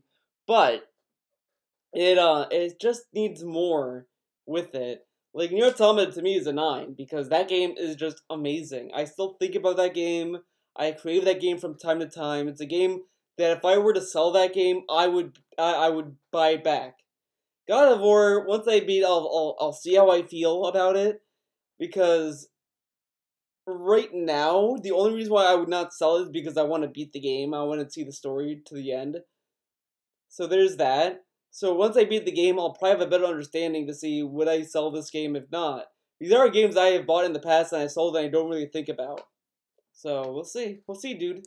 A few less bugs would have definitely made it, even though it only had a couple bugs. Still could have made it a better experience. It's close to perfect. It ain't perfect. 9.75 out of 10. God of War is that great of a gaming experience. Check it out. Whether you own the console or not, find a way to play it, or you're only cheating yourself into playing inferior games when you've got the best or better game. Inferior games. You get inferior games if you don't oh my god. You're playing inferior games if you don't buy God of War, dude. Because the Switch has no quality games, right? Okay. Available. Check that out first. Okay. All right. That's it, guys. Thank you guys very much for watching my review of God of War, and I hope you found it informative and you enjoyed it. And I will see you later. Peace out. And I hope you enjoy God of War. I sure as hell did. See you later. It's such a of God of War, and I hope you found it informative and you enjoyed it. And I will see you later. Peace out. And I hope you enjoy God of War. I sure as hell did. Well, look at that thumbs up. It just looks so phoned in. It looks. I'm gonna take a picture of this. He looks sad. Like. It looks like he enjoyed God of War. That's the face of someone who enjoyed God of War. Alright, now we get to the Mr. Hut Stuff video. Damien Il Mascator says, on another note, do you think games should stop being sold at $60 if it means no more microtransactions, season passes, or loot boxes? No, there's no reason for a game to be sold at more than $60. I'm sorry, there is. Mascator says, on another note, do you think games should stop being sold at $60 if it means no more microtransactions, season passes, or loot boxes? No.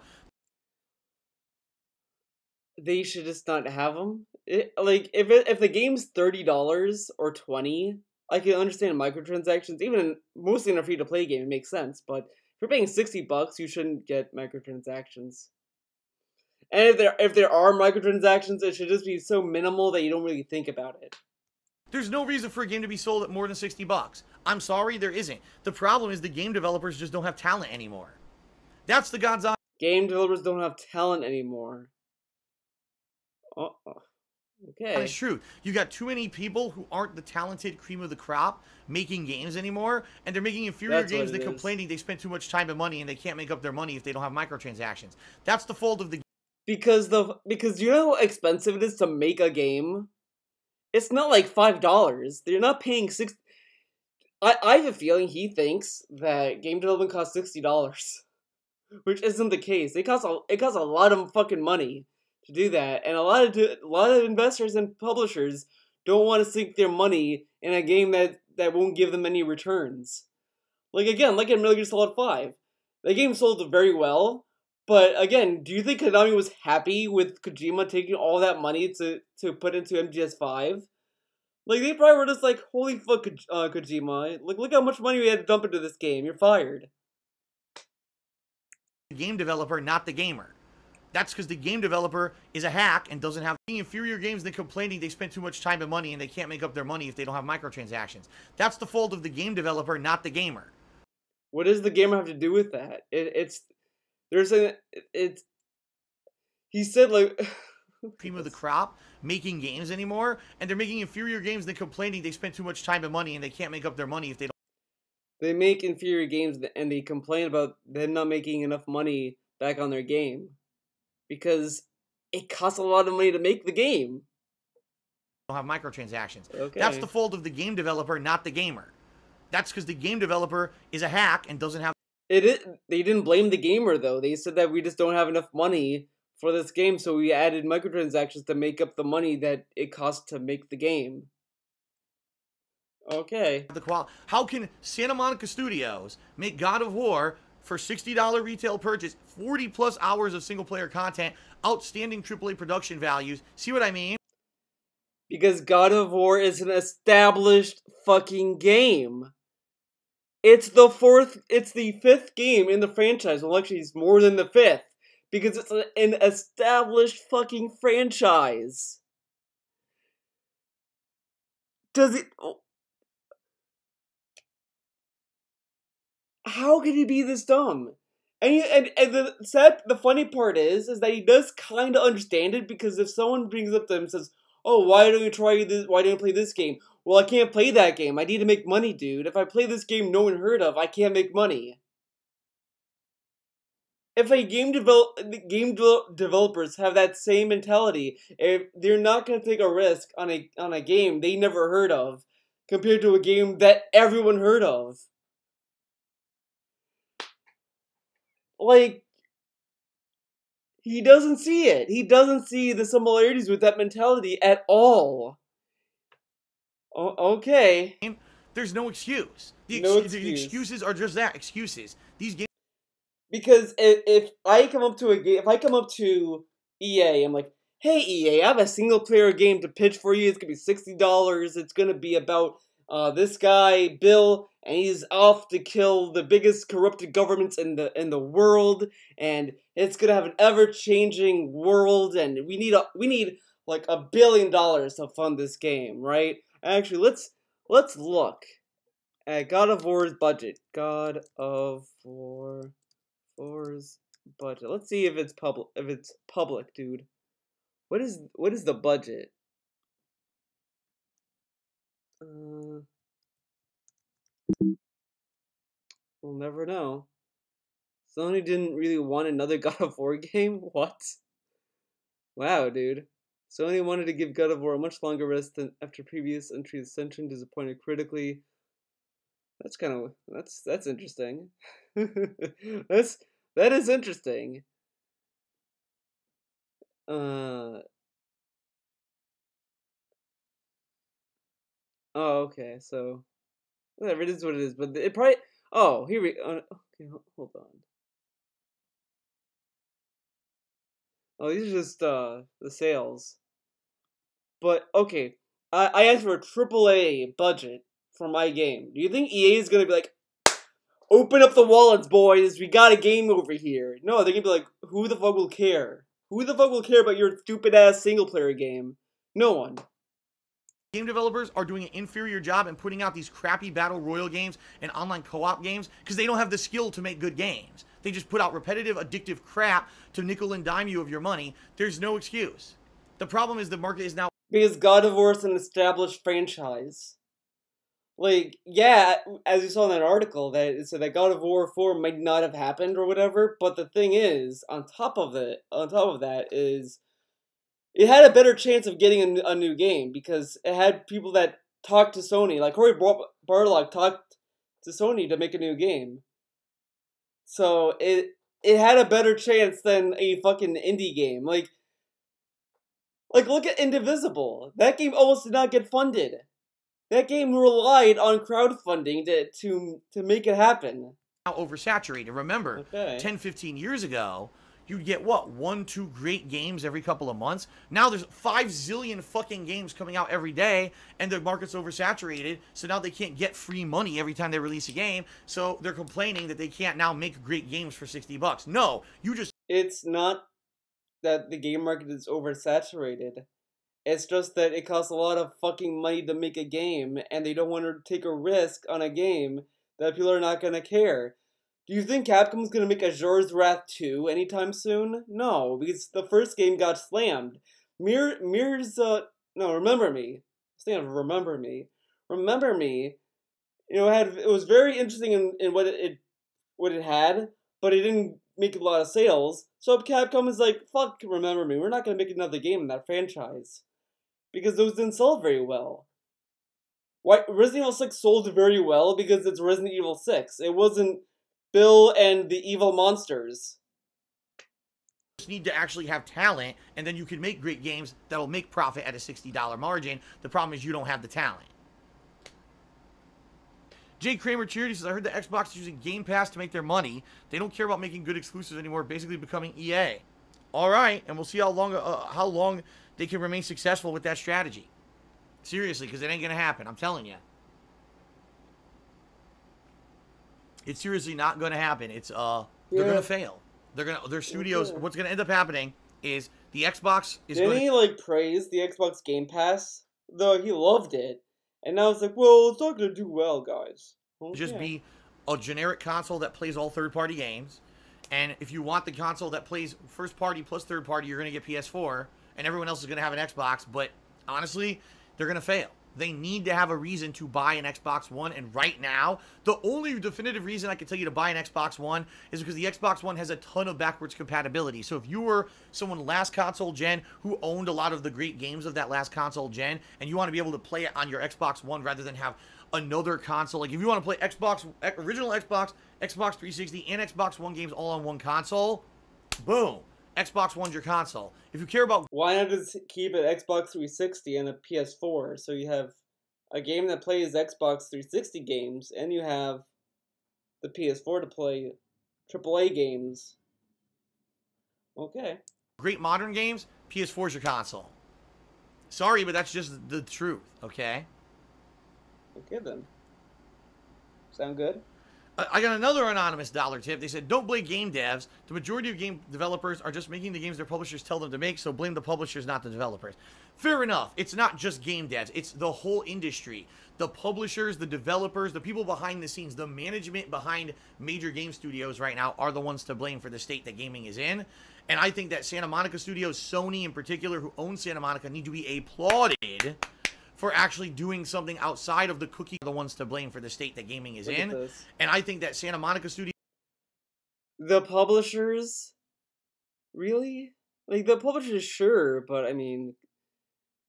The Battle Royale games are not that big. They're not that, like, they're not taking... It's not like we're seeing, like, Uncharted Battle Royale Drake's Fun Time... Well, Uncharted Battle Royale. Fuck it. It's not like we're seeing that.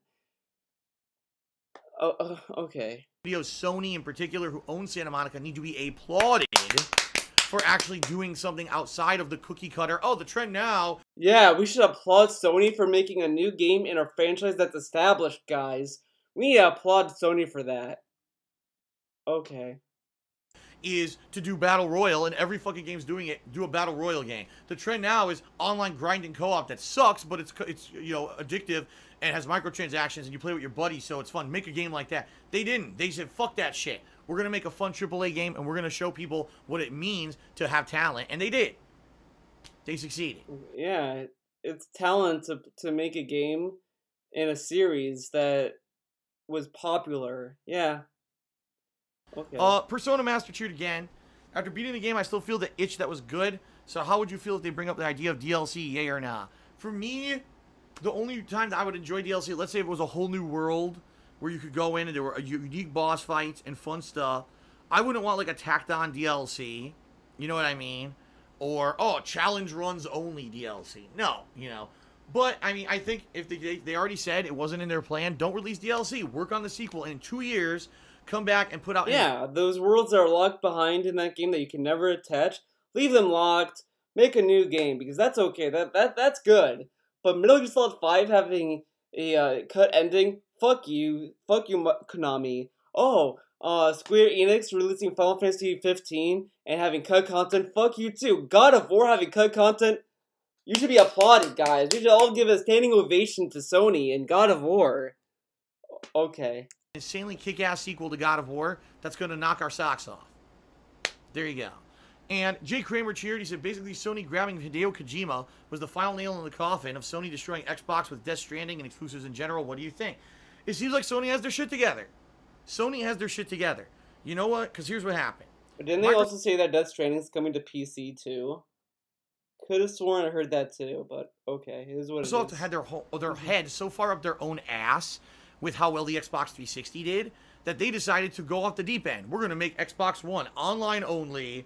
You know, can't have used games. It's kind of funny how the Xbox inherited all of the shit that Sony had for the PS3, because the PS3 when that came out, Sony was like arrogant about it because they did so well with the PS2 and they're like, oh, we can do whatever we want, fuck it.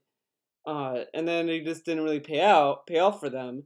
Then the PS4, it's like, okay, we're gonna do the opposite of that, and then Microsoft was arrogant with the 360, and then you got the Xbox One. So it's kind of funny how the tables have turned on those companies. Insane stupidity. And Connect required. They're morons. Then, oh, we're going to do this and this with our game studios. They don't listen.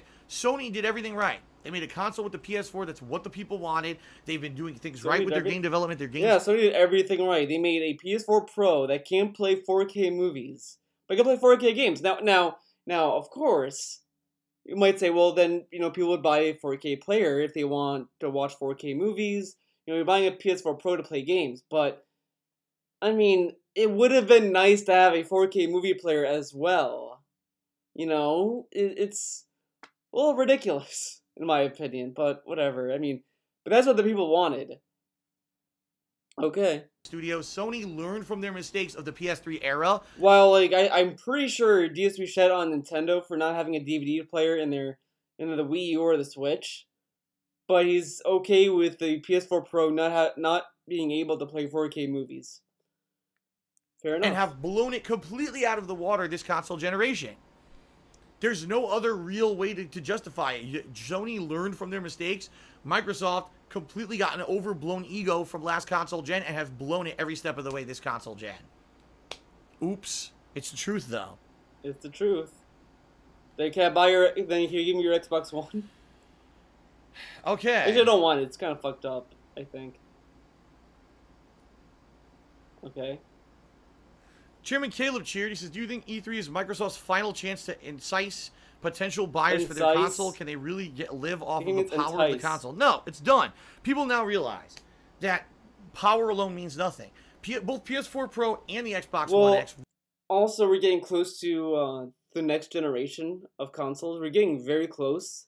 We're probably going to start seeing new consoles next year, maybe? So, Microsoft could just announce a new Xbox. But okay. Really don't add anything to the gameplay experience. Very negligible better graphics, that's about it. You know? So, I don't care if the Xbox One X is technically on paper. But that's not the fucking question. He's asking, can he do something at E3 that it's gonna make it be the last-ditch effort for Xbox, and he's talking about hardware power. Oh, okay. The strongest console. Tell me one game that you absolutely need to experience on the Xbox One X, and it's so much better than any other experience.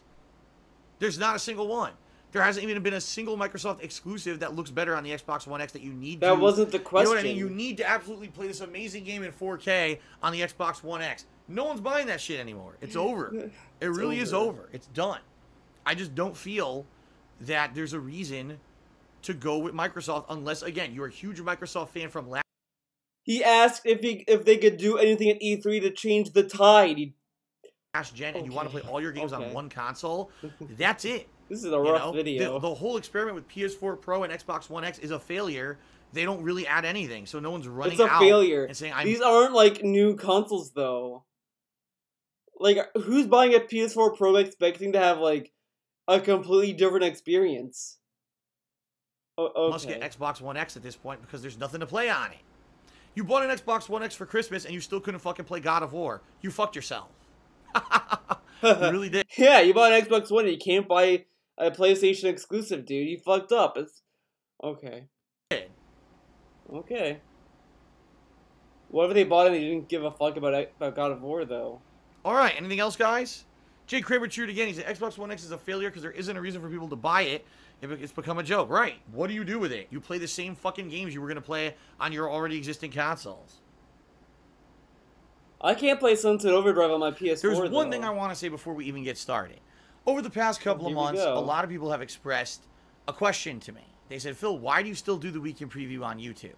Because the bottom line is, Phil, number one, you don't really focus on YouTube anymore. You're more about your live streams. And when you live stream, almost every single day on your pre-stream, you give a summary of a schedule of what to expect coming up that week. And every single night, on your Twitter, right over here, you put out a nightly schedule of what people can expect the next day. Why do you do a weekend preview video still on YouTube if you do this stuff on a daily basis, okay? Valid question. And the bottom line is, guys, if you haven't noticed, the past year or so, since I did become more of a full-time live streamer, the weekend preview really doesn't get that much attention on YouTube anymore. The most I get is like 2,500 views, if that. On a really crazy busy week with a new release, maybe I'll get a little bit more if people are interested in how I'm going to be covering it. But outside of that, typically, very little interest, right? Maybe 2,000 views, you know? If that some weeks, sometimes it's hard to even get that some weeks. The thing is, I get it. I know why. Like I said, people who are watching me only on live stream already know my schedule because every day on live stream, I give you an update. Or people who really want to be in the know about the schedule changes and everything, they watch my schedules that I post up every night on Twitter. This video, honestly, is really a holdout or even a throwback relic to the old days before I live streamed, before I had various methods to communicate with you guys on a daily basis. This was the go-to video for you to know what to expect every week, you know, when I was going to put out content for YouTube. Also, let's face it, things change all the time. A lot of the times I do the weekend preview within 2-3 days. Well, now I finished this game, something else got released, and the next thing you know, boom, my whole schedule is different anyway, okay? So I will very openly handedly admit, this video. By the way, isn't that his Teespring mug? Doesn't the logo have like wraparound on the outer side? Maybe I'm wrong. Maybe it's on the inside. Fuck it. Is kind of becoming outdated. Am I going to stop doing it? Not necessarily. It doesn't usually take too much time for me to do the weekend preview. And usually when I do it on Sunday night, there's other stuff I need to do anyway, which is the reason why I can't live stream usually on a Sunday night, is because I got other stuff. For example, tonight, patron stuff. I'm going to be messaging you. Oh, look at this. This video is kind of becoming outdated. Am I going to stop doing it? Not necessarily. It doesn't usually take too much time for me to do the weekend preview.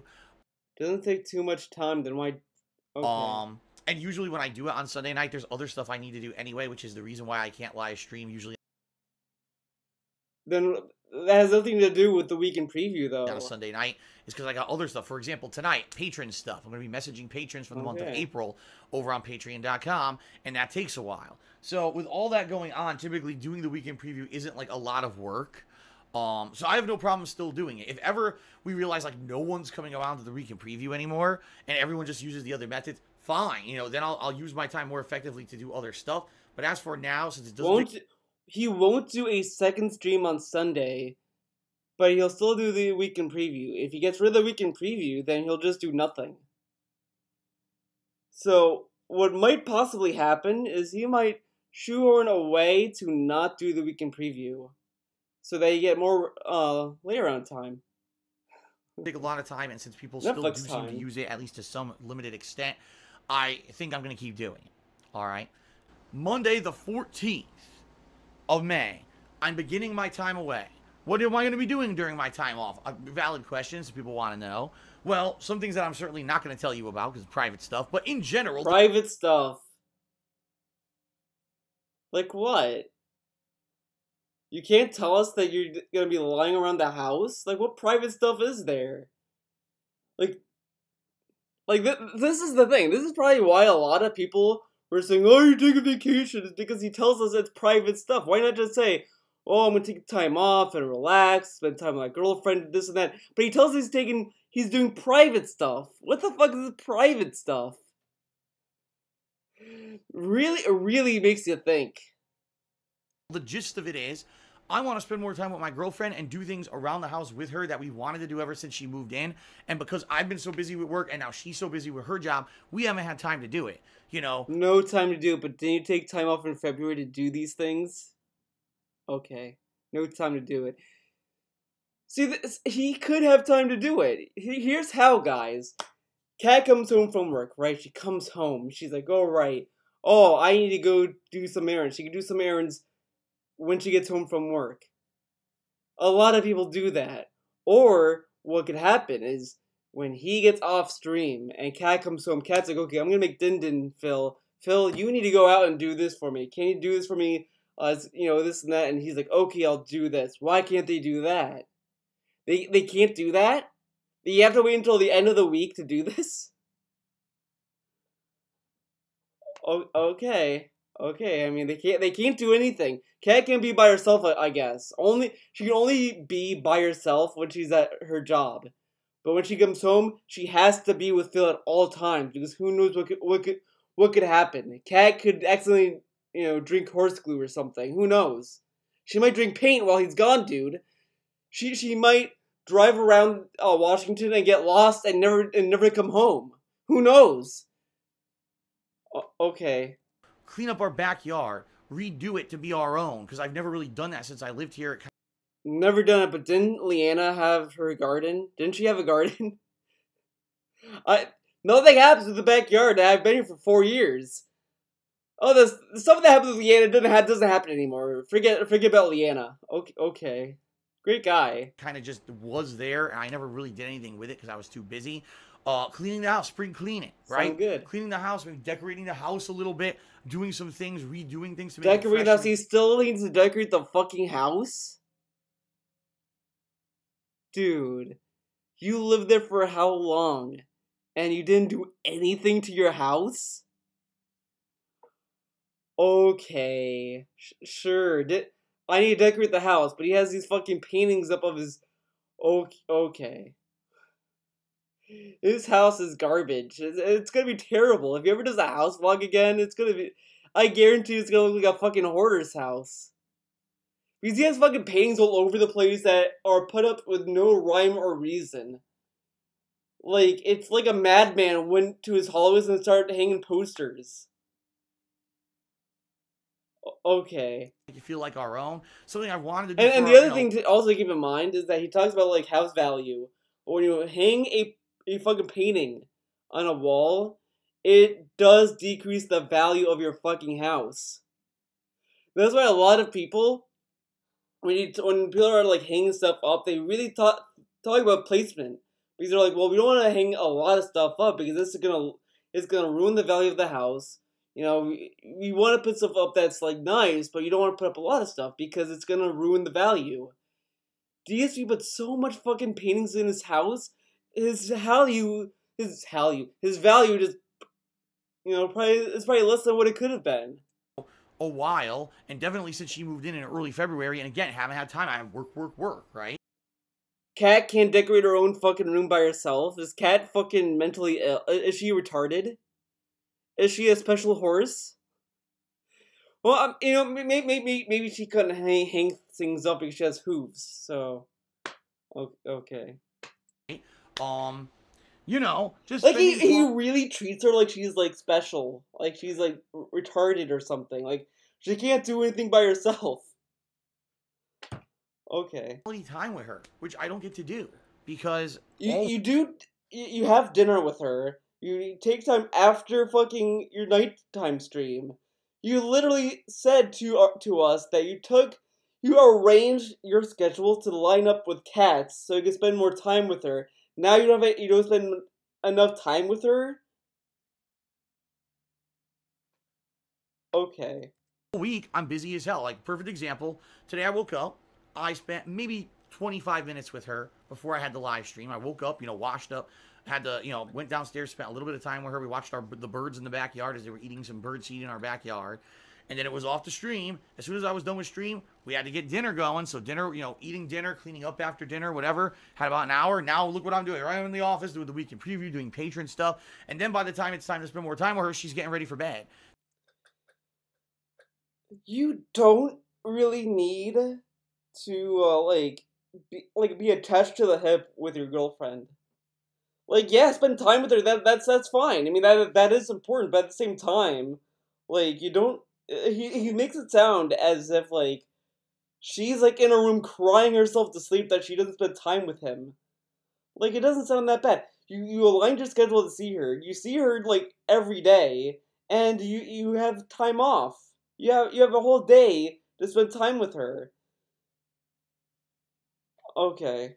Like if it's to the point where you're not spending enough time with her, then it's not it's not your jobs that are doing it, dumbass. Okay. This is what a typical day is for me. I see her maybe an hour, 2 hours a day. On our day off, it's great because then we spend the entire day together. But it stinks that we're both very busy adults. We're both very active workers, and we have full-time jobs where we're just busy all the time. So we want to have some time, especially now. There are couples that literally have less time to hang out with themselves, and they make it work. Okay. It makes sense now if I'm going to take time off to do it now. I mean, think about it. Fucking Obama and Michelle Obama were a happy couple, and she was married to a guy who's the fucking president. No, we don't have to get into was he a great president? I'm not talking about that. But still, when you're the fucking president, you have a lot of responsibilities. Okay. May, there's absolutely nothing new going on that week. No new releases, nothing for me to cover. Dude. It's not like I'm missing out on anything interesting by taking time off when I'm going to. Except in for addition, money. the weather will still be good, so if I want to do something outside with her, it's not like swelteringly hot like the middle of the fucking summer typically is. So it's the perfect opportunity for us to have some time together and do some fun stuff. Take a sip, chew the water. So that's going to be Monday, May 14th, 15th, and 16th. Usually I would have taken the Saturday off, and then the Saturday after, those 2 Saturdays, all I'm really doing is adding in 1 extra day, because then when I come back on the 17th, I'm going to be working constantly for the next week. 17th, 18th, 19th, 20th, 21st, 22nd, 23rd, 24th, 25th. Like, I'm going to be going boom, boom, boom, boom. Just say I'm working when I get back. You don't need to say, I'm going to be working on the 24th, 15th, 16th, 17th, 18th. You don't need this fucking cringy nonsense. Day working. All right. Okay, I'm working every day. So, there you go, guys. It's going to be pretty crazy. But give me tips. It is. I'm going to be able to take a few days off. I apologize. For 3 days, you won't see me on stream.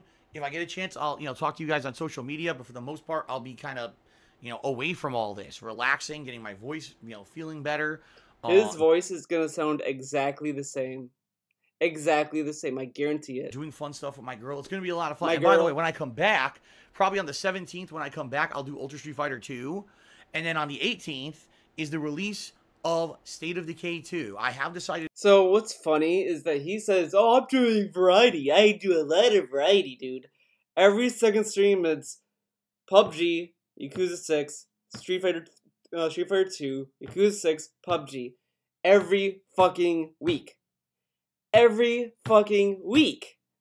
That's not variety. Just because you're switching between games during the week doesn't make it variety. Okay.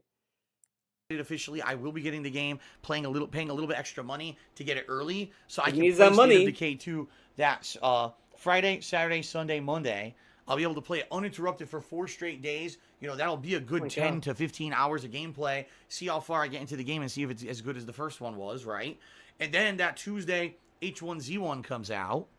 Okay, pretty good. So I'll be able to play H1Z1 along with that. By the way, Yakuza 6 will still be going at that time, so I'll be balancing that in there too.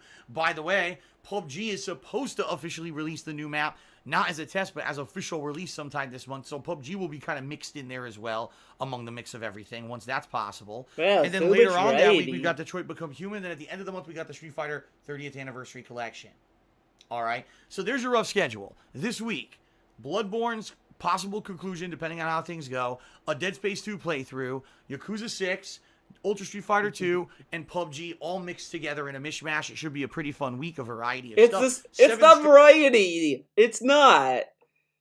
8 days of streaming as of starting tomorrow until I take time away. Then I'm taking 3 days away from streaming, but then I'm coming back strong with Ultra Street Fighter 2, then State of Decay for many days, then H1Z1, then Detroit. So all the new stuff comes after I come back from my time away. All right. Ugh. Jeez, Dave. Unfortunately, we don't have time for a bonus vid. But I'll watch this, though, to play us off.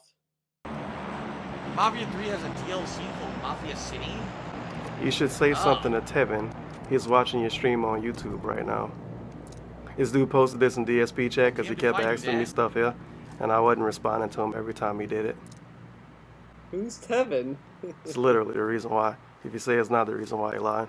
Smack Camera, yeah, I'm aware that Tevin just sits there and watches my fucking streams constantly. Who the fuck is Tevin? I'm fully aware. I mean, wow, he mad tonight. All the guy does is spend all his time constantly talking about me. He's got no life. Well, that's all he does. There you go. It's cool.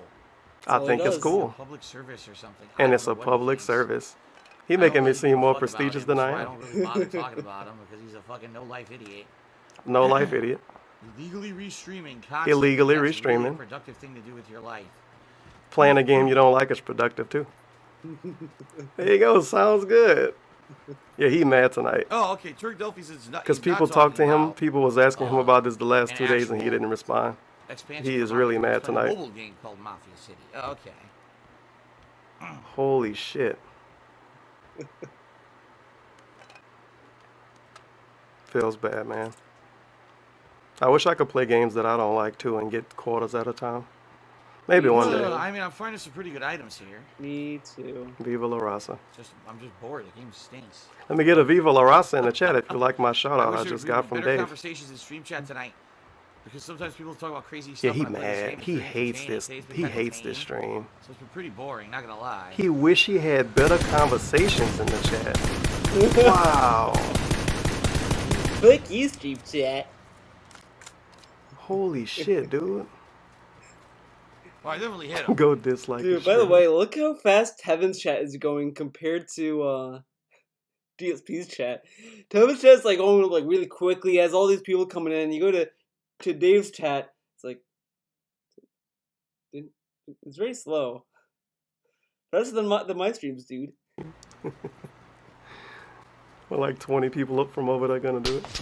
Obviously, disliking my stream is gonna hurt me. Yikes. We have these videos.